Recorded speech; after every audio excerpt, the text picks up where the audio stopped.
સાંસદ ગિનીબેન ઠાકોરે કૃષિમંત્રીને લખ્યો પત્ર. બટાકાનું વાવેતર કરનાર ખેડૂતો માટે કોલ્ડ સ્ટોરેજની વ્યવસ્થા કરવા લખ્યો પત્ર.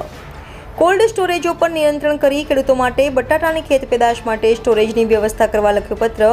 કૃષિ મંત્રી રાઘવજી પટેલને પત્ર લખી સાંસદ ગિનીબેન ઠાકોરે કરી માંગ. જય કિસાન. ગુજરાત સરકાર અને વહીવટી તંત્ર પાસે અપેક્ષા રાખું કે સમગ્ર બનાસકાંઠા જિલ્લામાં ખેડૂતોએ મોટા પ્રમાણમાં બટાકાનું વાવેતર કરેલું છે. તેમને પોતાને પૂરતા ભાવ મળતા નથી અને જે કોલ્ડ સ્ટોરેજ બનાવેલા છે, કંપનીવાળા હોય કે પ્રાઇવેટ ખેડૂતો હોય કે મૂડીપતિ લોકો હોય, તે પોતાનો માલ એ ખેડૂતોનો માલ લેવાને બદલે કંપનીઓના માલનો સ્ટોક થઈ રહ્યો છે. મધ્યમ અને ગરીબ નાના જે ખેડૂતો છે એ પોતે પોતાના માલિકોના કોલ્ડ સ્ટોરેજ બનાવવા માટેની કેપેસિટી ન હોવાથી એ અત્યારે હેરાન પરેશાન થઈ રહ્યા છે.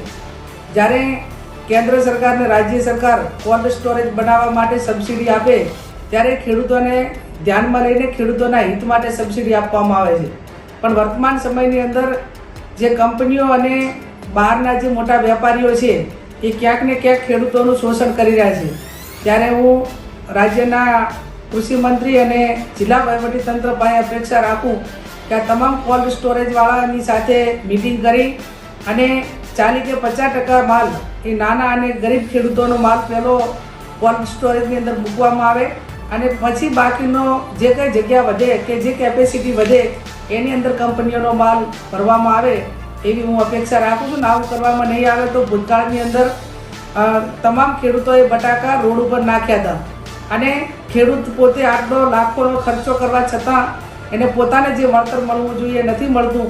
એ જવાબદારી સરકારની થાય છે અને આવનાર સમયમાં ખેડૂત રોડ ઉપર ના આવે અને પોતે હેરાન ન થાય એના માટે ગંભીરતા લઈ અને ખેડૂતોને મદદ કરે એવી હું અપેક્ષા રાખું છું.